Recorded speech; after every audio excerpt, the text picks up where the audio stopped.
You mentioned it was called the age of the Undernet. What does it mean? Just give me your thoughts. That is a term coined by one of the smartest people I've ever engaged with, Jason Hartley. The internet is what made us all connected. A person enters something into a keyboard, go to a website, receive information, could transact, and all of that. What I expect to happen, instead of having websites and individuals accessing those websites, agents operate as a personal assistant and engage with agents on the other side. My agent, I already know the sizes, the style, the weather. They can make decisions on my behalf. So if your brand can't facilitate the purchase, the agent is simply going to move on to the next best option. And I think the winners and losers of the future will be those that can move on this idea.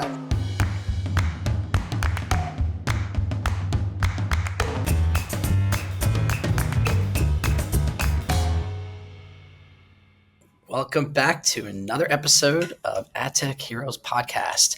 I'm your host, Jon Wallett, and I am ecstatic today because we have a very special guest. I think the title does not do him enough service. We have Jacob Davis, Executive Director and Global Head of Performance at Crossmedia. But I think that's just a title. We have someone who has amazingly intricate and interesting opinions, great vast history of the industry, and I'm really excited to pick his brain. So, Jacob, how are we doing today? Doing great. Thank you for that very kind intro. No pressure, huh? No pressure. No, you have to deliver beyond the title now. This is going to be great. I mean, I've been thinking about this conversation since we first connected. I felt a kinship in a lot of the topics that we were looking to discuss today. You are very well versed. I think you have a really strong understanding of not just where the industry's been, where it is now, but some faith in where it's going and some interesting POV. So a lot of the topics today is engineered to talk about things like the age of the Undernet. We'll be discussing how agent-to-agent interactions could possibly reshape advertising in the future. And some other tidbits we'll throw in there, such as what's currently happening, market consolidation. And you know what? I think we also discussed like some new hot topics we could possibly just throw in there because it feels like every hour of the day there's something new going on. So, we'll sprinkle that in throughout the course of our chat today. But thanks again for joining. Again, I'm really, really pumped for this. Yeah. So why don't we kick off the way we always do here on the podcast, which is tell us about you, your career. What first sparked your interest in advertising? We'd love to learn a little bit more about, what makes up Jacob. Yeah, sure. I fell into advertising. I was a double major in college. I was a political science major and a communications with a specialty in advertising major. And in that time, I thought I was probably, as someone who grew up in Washington, the Washington, D.C. area, I thought that I was probably going to go into some kind of government work. And advertising was almost a fallback, which is a very comedic statement to make. And so in the mid 2000s, I reached out to some of my former classmates and said, "Hey, like, what do you got going on? What's the latest and greatest?" And they came back, and I had friends at Vibrant Media and Gray, and you name the agency, I somehow knew someone there, and everyone was willing to be a reference for me, which is amazing to think about at this point. And so I went to a very, very small unknown shop called Ogilvy.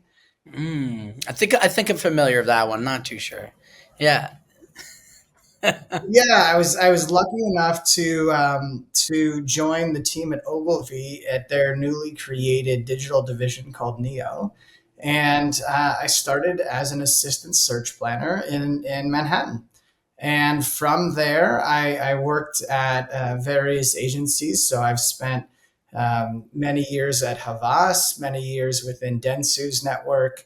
And then more recently, about a year ago or so, I moved over to an independent called Crossmedia, where I currently am now, and overseeing, basically our go-to-market practice when it comes to investment and when it comes to our biddable media. So anything in search, social, programmatic, commerce, retail media, or affiliate. And very unbelievably privileged to work with some of the smartest people in the industry and count so many former colleagues as personal friends now, and still people that I get to call upon, today.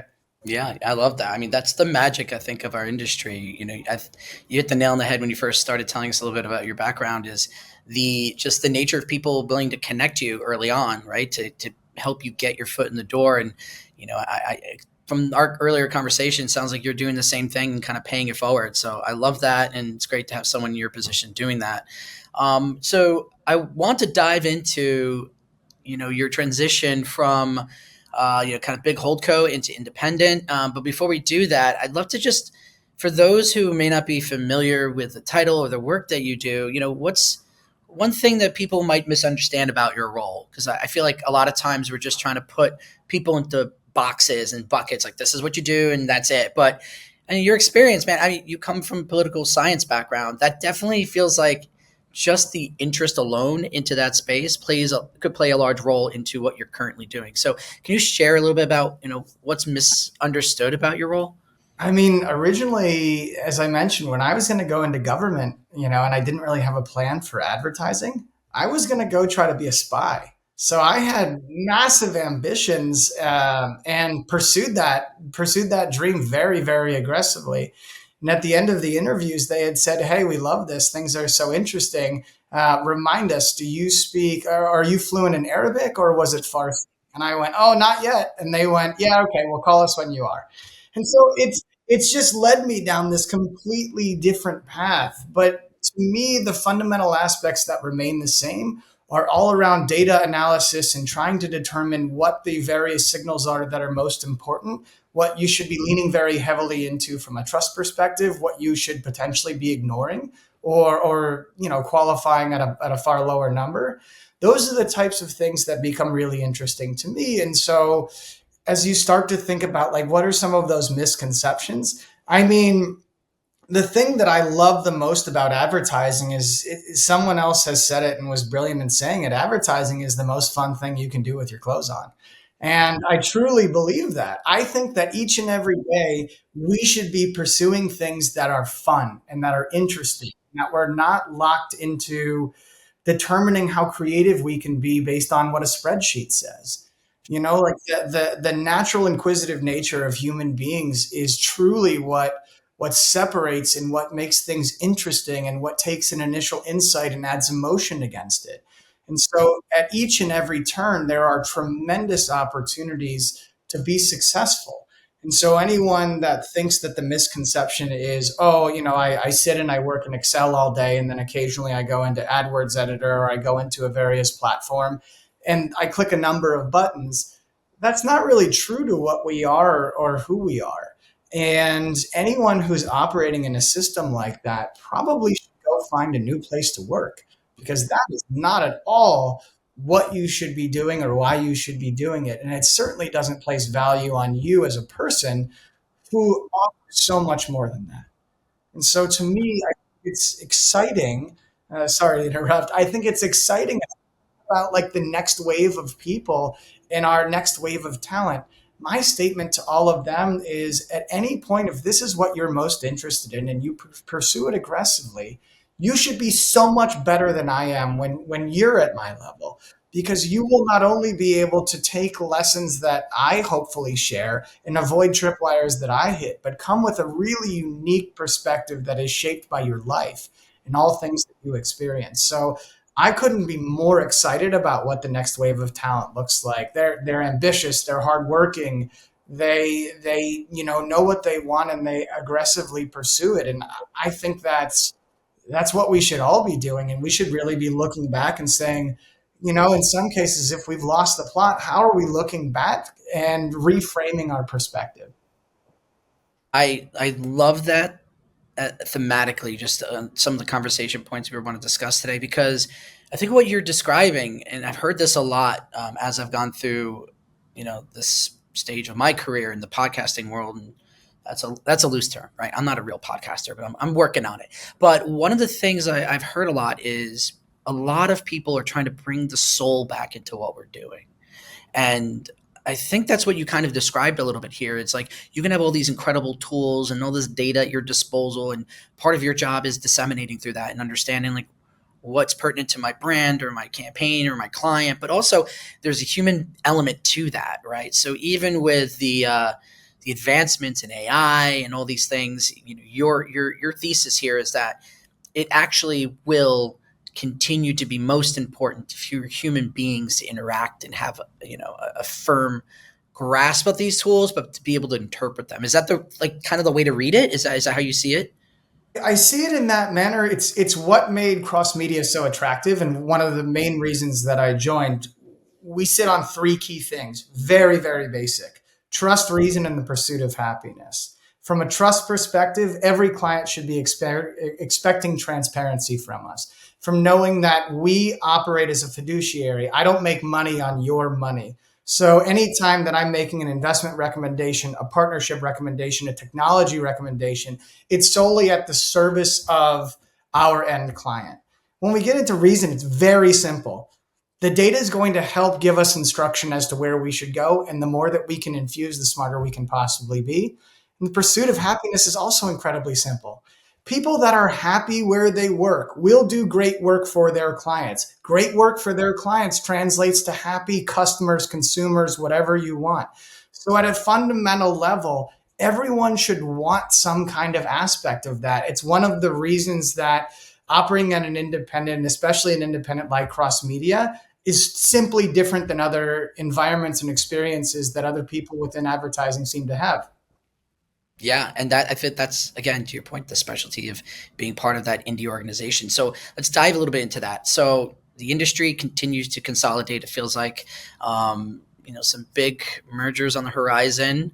The big tech players are taking a larger share in the conversation directly with clients, and where at the same time, I think agencies such as yours have a very unique position to have.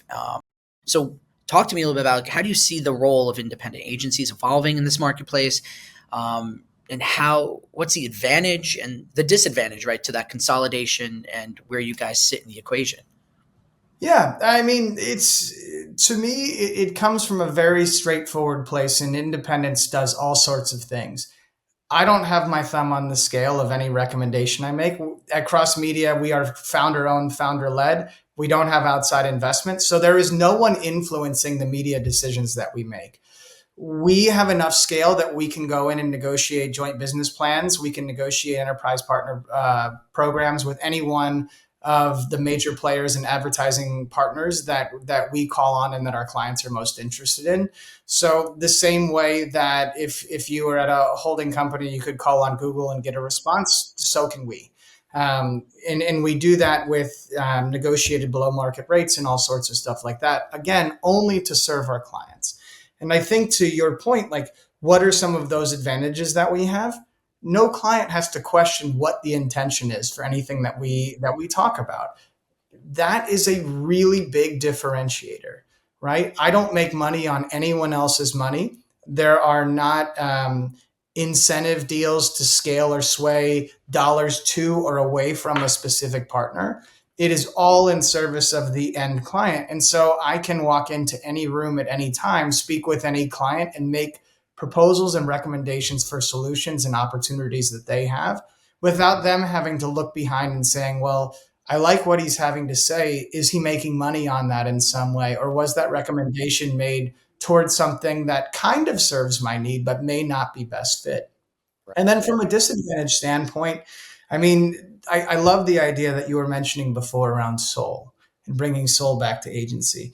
We like to say that we are scaling with soul, right? Our ambition as an agency is really to continue to expand, continue to serve our wonderful clients, and look for those new clients that we are strategically aligned with, that we not only have the skill, sophistication, and true manpower to support, but also those that truly align with our own values, right? And those that are most important to us. So the nice part for us is when we think about who we potentially want to work with and clients that we would support and those that we wouldn't, the line is really clear. There is not a whole lot of ambiguity. And so it makes so many things simply easier. Um, from a disadvantage standpoint, I mean, the reality is in certain cases, because of the ways that my fees are architected and things like that, my front end fee may look more expensive than something that you would receive from someone else. Because again, I'm not making any money in arbitrage or any other way. There is no take rate. There is no other thing that I'm monetizing. And so my fees are 100% transparent at all times, and they're very direct. You as a client, though, know that, okay, that fee is fair. There isn't any other non-disclosed fee or recognized data practice, data deal, or something else that's happening on the backside. We have no incentive to do that. We have no interest in doing that. And all we're looking to do at all points is ensure that A, our teams are certified and qualified to work with any platform partner that is right for our client. B, that we're able to secure our clients below market rates based on the scale in which we buy. And C, that at all times, every recommendation that's made is in service of the end client, so that they can see anything they want transparently and no one is put in a position of uncomfortability simply because of non-disclosure. Yep. Yeah, it's you're talking about accountability, right? You're saying you're putting your money where your mouth is, and I think that opens up avenues too when you get that trust from a client where you can now provide them more innovative thinking, right? And the term innovation, or I want to be innovative, I think that's something that gets thrown around a lot and gets defined in many different ways. And I think where innovation is now being pursued is very much obviously in the world of AI. And, I love that the position that you guys are in, being in an independent space, is I think you can be a steward of best practice in that environment. Because again, to your point, there's nothing hindering you to have a specific POV, and so on and so forth. So, when you think about AI modeling, and I want to kind of pivot a little bit into some of that conversation. And forgive me, that's like the biggest buzzword, and I think it's a masked term where it could, what is real AI, what's not real AI. There's a lot of, whitewashing of it. But, in the simplistic form, when you think about how it's being deployed in the industry and to consumers, I think there's, it goes back to accountability, right? And how are AI models conducting themselves currently? They're scraping the open web, and in your opinion, I'd love to talk and get your POV. What do you feel is the right way to ensure accountability? And when you think about, what's going on right now with publishers pushing back legally, when you have companies like OpenAI and, who are just going out there and, scraping their information, I'd love to just hear, like, do you think there's a right way to go about it? How does ensuring accountability in that space then help the ecosystem further? Yeah. It's incredibly important when we think about AI in the use cases that you had included, right? Where AI had been trained on reading 7 billion books and listening to every song ever written and being able to architect X, Y, and Z. I'm okay if that occurs if rights permissions are being observed. So if people are fairly being compensated, if there is a structure of accountability, if there are specific use rights that are associated, right? Like, I mean, the greatest fear that you're hearing actors talk about, where they're saying, "I don't want my voice used for." Perfect clause is Robin Williams. When Robin Williams did the movie Aladdin, he said, "I'm fine doing Aladdin 1. Do not use my voice for Aladdin 2 or any other instances. There is a specific use case that you are buying the rights to, and I'm not interested in doing other parts of it. So, like, don't bring me the money. That's not my game." Right? I think it's incredibly important that as we think about works of art and works of creativity and books and things like that, training AI to how to react to things like what should the next Mona Lisa look like goes so against every single part of what AI, in my opinion, should be used to create and or interact with, right? Like the most simple form is someone that said, "Hey, I see, AI is touting the benefits of being able to write poetry and generate music and, read a book on my behalf, which will give me more time to wash the dishes and do laundry." And that individual said, no, I want the flip. I want AI to do my dishes and laundry so that I can go be more creative as an individual and a human being. And I think that's a huge thing to truly lean into. So when we talk about, true rights abuses and things like that with media rights, it's incredibly important that we recognize that the systems and the ways that they are built do not benefit the people who the models were trained against. And they have every right to be furious. And as people who are users of platforms like that, you should acknowledge what it's enabling, because there aren't currently penalties for it. And even if they lose lawsuits, if there's enough money, it really doesn't matter. The penalties haven't been extreme enough to have someone really, pay any mind to it. And we saw it with Google. We've seen it with Meta. So if you expect that now OpenAI and others are going to change behavior, they've received the cheat sheet. Oh, it's going to be a $50 million fine. Great. We made that in the last 20 minutes. Like, it's not that big of a deal. Uh, there just hasn't been the accountability that's necessary. And if the expectation is that these platforms will self police, it's not going to happen. No, no, you've been giving them the green light, and now we're asking, hey, let's pump the yellow here, and that's really hard to do. And it's do you feel like it's a comparison? And I feel like I'm aging myself here a bit, but to the early days of Napster too, right? You mentioned Meta and Google and how they've farmed and sourced data their way, but do you think there's a world where these AI platforms go the way that Napster did, where the licensing model becomes the way to do things with the big publishers? And then what happens to the long tail, creators and things like that? Like, how do they get involved? Like, is there a world of regulatory fixes here, where we don't make the same mistakes? Do you believe that, or you think like, man, we are just going to repeat the same mistakes we made with Cambridge Analytica and all those things? Well, I can tell you what my hope is, and I can be the optimist and the realist. The optimist in me says more people will want to go the way of seeking appropriate rights permissions and trying to go and strike out deals with various folks, a la something like a Spotify now, or a YouTube, right? Is that right? Will it be perfect? Are either of those great models? No. Neither of those are great models when it comes to rights permissions. There's some compensation, there's some restriction, and there's some in some cases deplatforming, right? When you think about something like a YouTube is the world's second largest search engine behind Google, right? So if you're not there, if you can't be discovered there, you're going to struggle in discoverability elsewhere, right? If all of a sudden you say, hey, I don't give you permission to use any of my content in these ways because I feel unfairly compensated, and they go, great, we're just not going to feature you.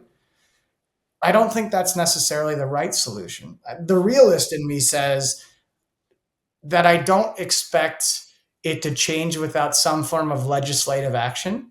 And to date, I don't believe that the legislators, for the most part, have any real clue either what's going on or how to interpret and understand it. And it's because you have a bunch of individuals that are wildly out of touch and are not affected in these ways. It's the same as when we used to hear Ted Stevens, the former senator from Alaska, say, like I sent an internet earlier, referring to an email, and it hasn't been received by my page yet because it got stuck in the internet, which is a series of tubes. It's just, you can't, the people that are legislating against these things and determining it need to be informed in the correct manner. And I don't know that they are currently. And I don't know that the engagements that they've had, we've all watched the executives like Zuckerberg and Sundar and so many others on Capitol Hill. There's a huge gap. And so we're asking people who are very familiar with how to legislate farming rights to now negotiate digital media rights, like an environment they don't participate in.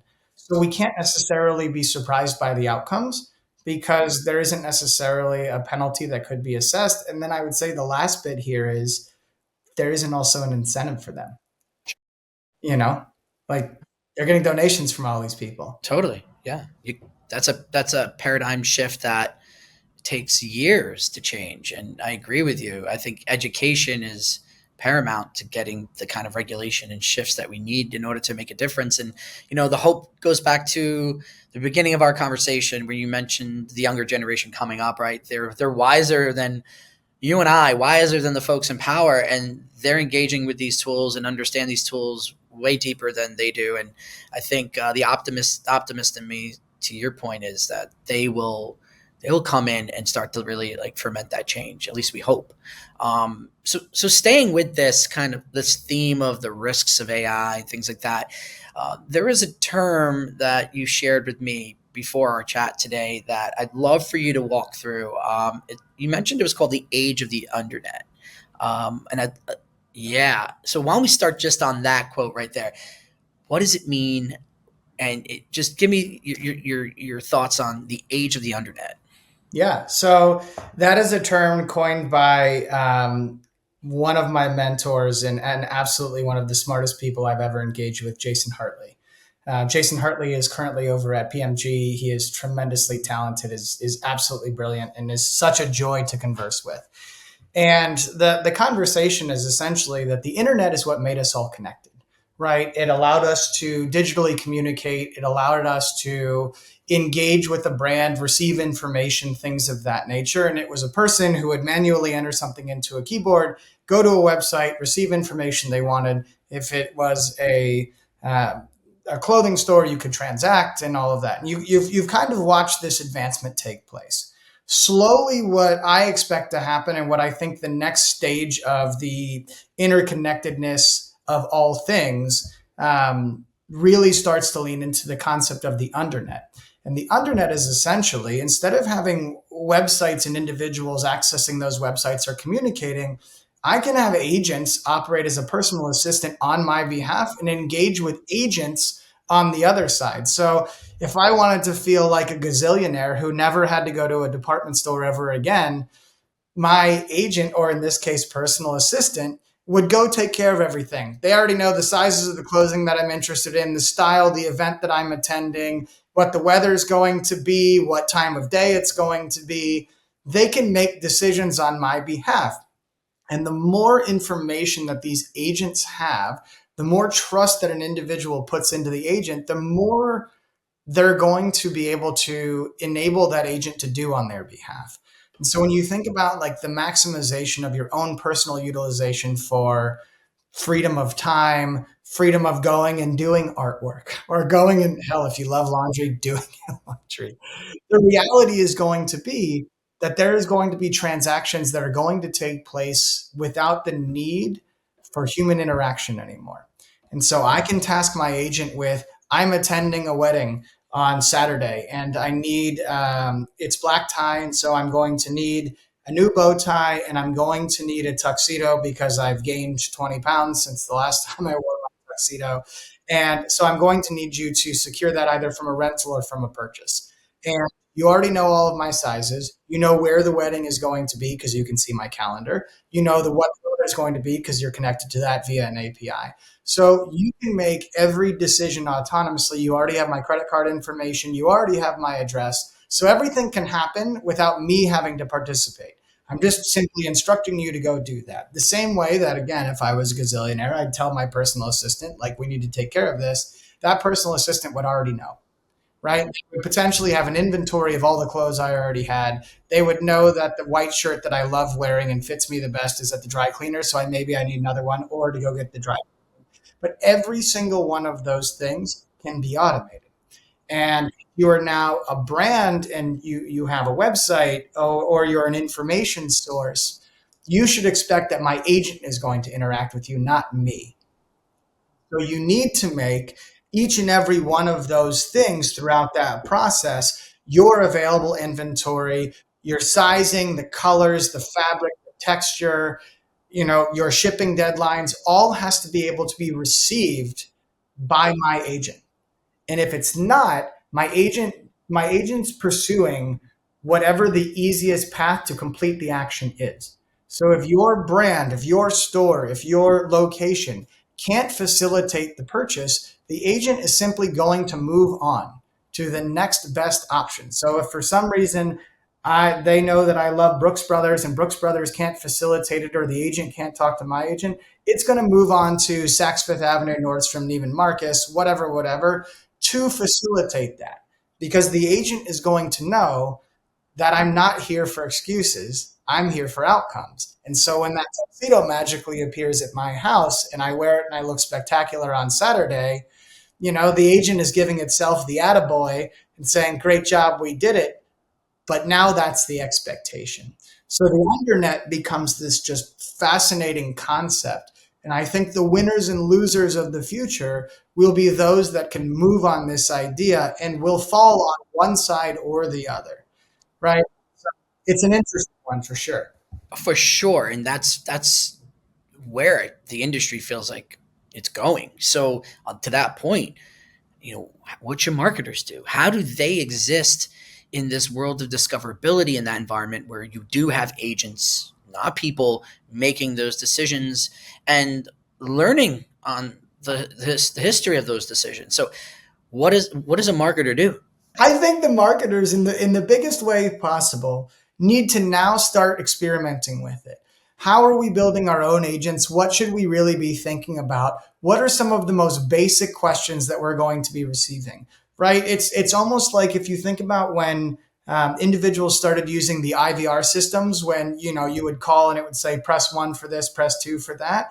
If you notice, there was an evolution in that process even. And what someone the system would answer the phone. It would tell you where they were located. It would tell you their hours normally.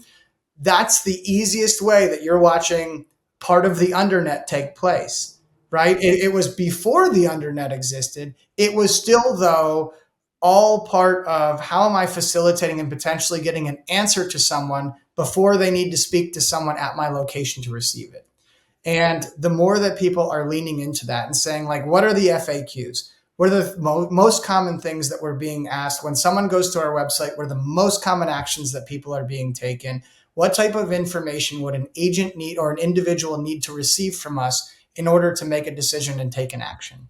And so looking at your buy flows, looking at as much information that you possibly have collected, you can then start to be really intentional about what to prioritize. So I'm going to stick with the clothing store example.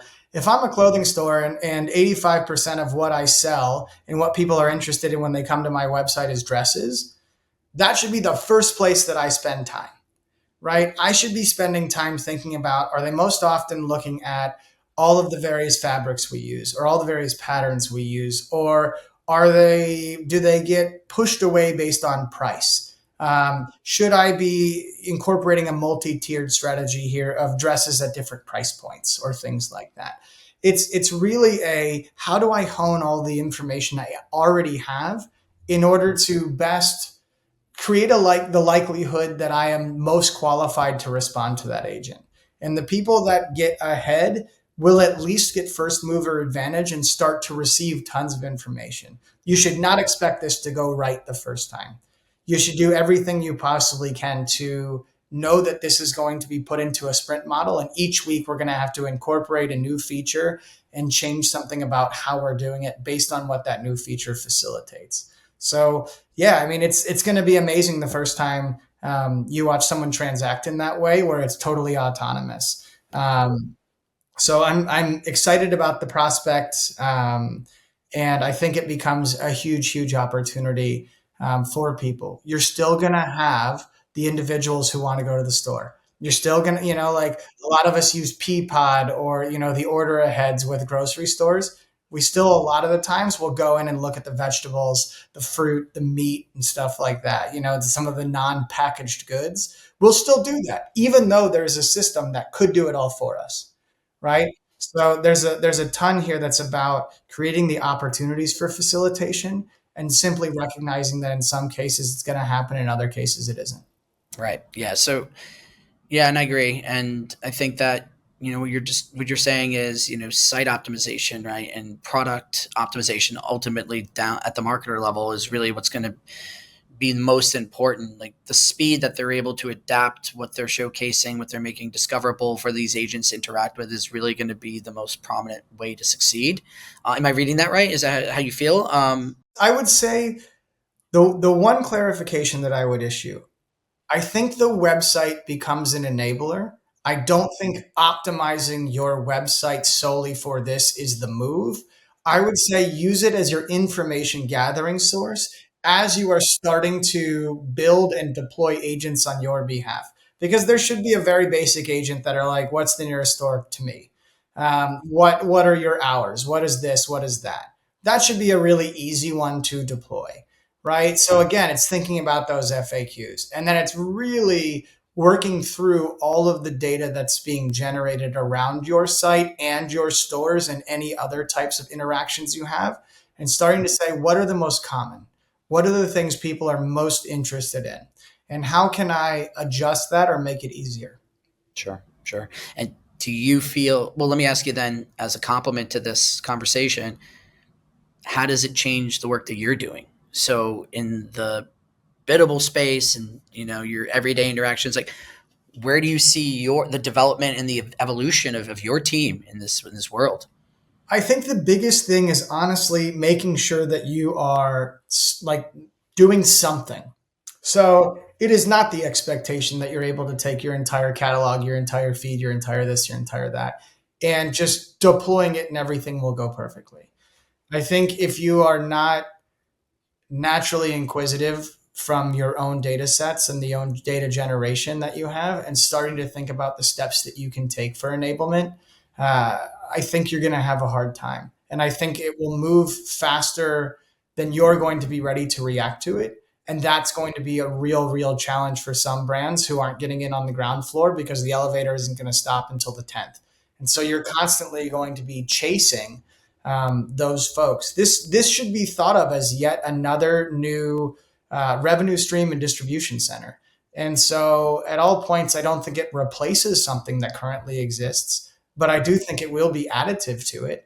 And I do think that in those cases where I'm deploying an agent on my personal behalf to go take an action for me, the person who or the brand or the store or the restaurant that wins is going to be that one that can respond to that agent that I send out. Because otherwise I'll never know that, brand 123, my favorite brand in the whole wide world, wasn't considered. I'll just know, if I put a request out that says, hey, I want a pepperoni pizza, I don't really need to be specific. The agent's going to know all the places that I've ordered from in the past and try to complete that purchase with one of them. But if three of them can't facilitate the purchase, it's not going to report back to me, oh, those were closed. It's still going to do the transaction with the fourth one. I may get the information after the fact, or I may not. So to an agent, that's going to kind of look like your shop is closed. Yeah, I wonder. Yeah, to your point. So it's almost the idea of also that with this type of technology and these advancements, there's always room and risk for kind of gaming the system too, right? So, you know, do we see a world, and I feel like we know the answer to this, kind of leading the witness here, but see a world where like AI systems in the early onset of this agent to agent approach is going to be gamed the way that early search was? Like, do you see that as the first entryway, or pratfalls are the first entryway into it? Go even further back. Think about the first yellow pages. Saw a lot of businesses that were AAA pizza. There's a reason for it. They show up first, right? It's the same idea. So the same way that you watched keyword stuffing in SEO, the same way that you watch businesses being named very specific things. Like my favorite one right now is Thai restaurant near me. There's literally one called that, which is just A plus. And SEO helped out there, and I loved it. Of course, there's going to be ways to game the system. Of course, when I look for a black T-shirt, the one that's truly best for me and the one that ranks and potentially gets purchased may be different, right? And it is incumbent upon the individual and the agent being deployed to know the difference, right? Because the agent is only ever going to act on the behalf and the guidance that you give it.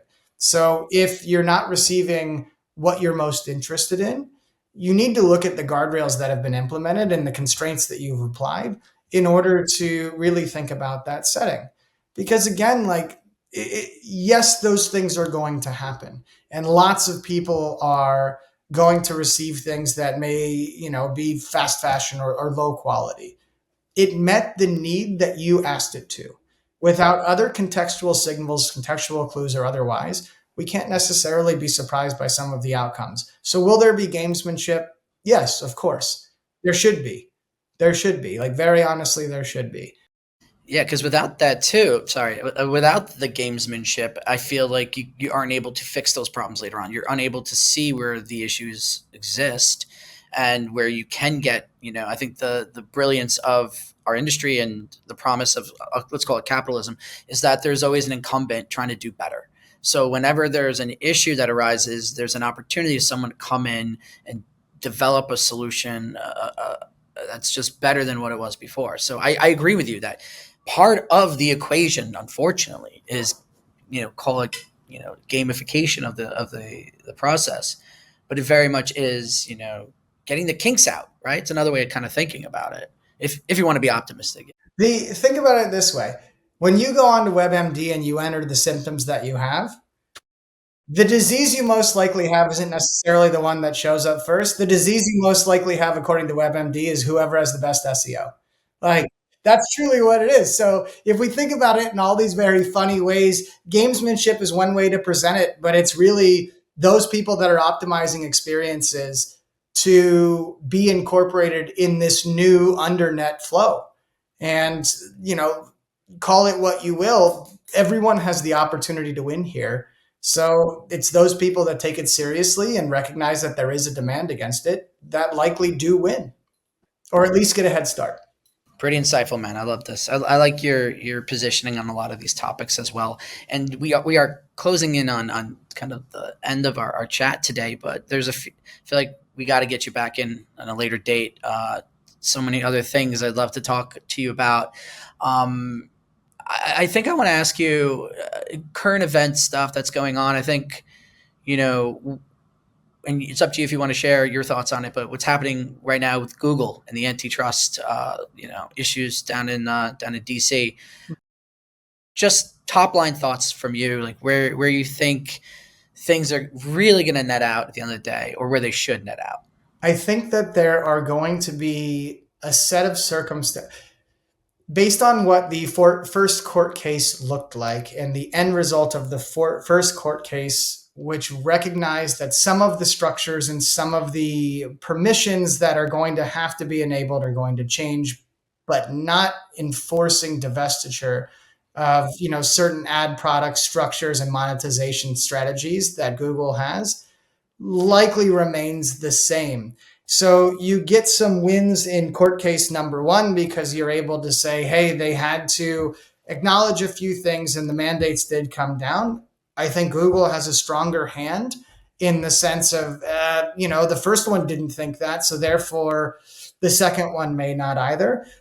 Let's be realistic, though. This is a very different court case than the first one that was recently decided. And so I think like the reality is going to be that there is the burden of proof is going to have to be tremendous by the prosecutors to be able to demonstrate it in a very clear way that can be understood by individuals using like analogies that logically make sense to every single person. Because making a decision on some of these topics that are so unbelievably technical and complex, you can't put that burden on judges, jurors, and others. You really have to be beholden to be very clear as to what that looks like. So what is the outcome? It's honestly anyone's game. Yeah, yeah. Well, I agree to that extent. The burden is very much on how do you show, change agent after the first go around, and I don't know if it'll ever happen in the way that it potentially should, but that's neither here nor there. And I know that was a ballsy question to bring up at the very end of our chat.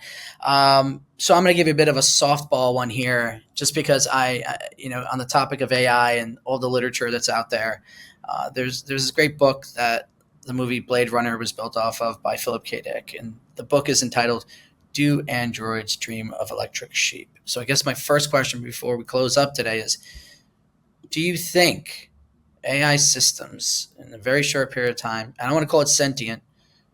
Do you think they're going to wind up dreaming? Do you think that, what do they dream about? I've seen the movie Her. It's there. It's there, buddy. Like something's happening there. It's you can't have things that are based on some kind of human foundation that don't have aspects that you can't necessarily anticipate. I mean, heck, if we say that models can hallucinate, why can't they dream? Right. There we are. There. Scary thought, but probably true. Final question that we always tend to end the podcast on.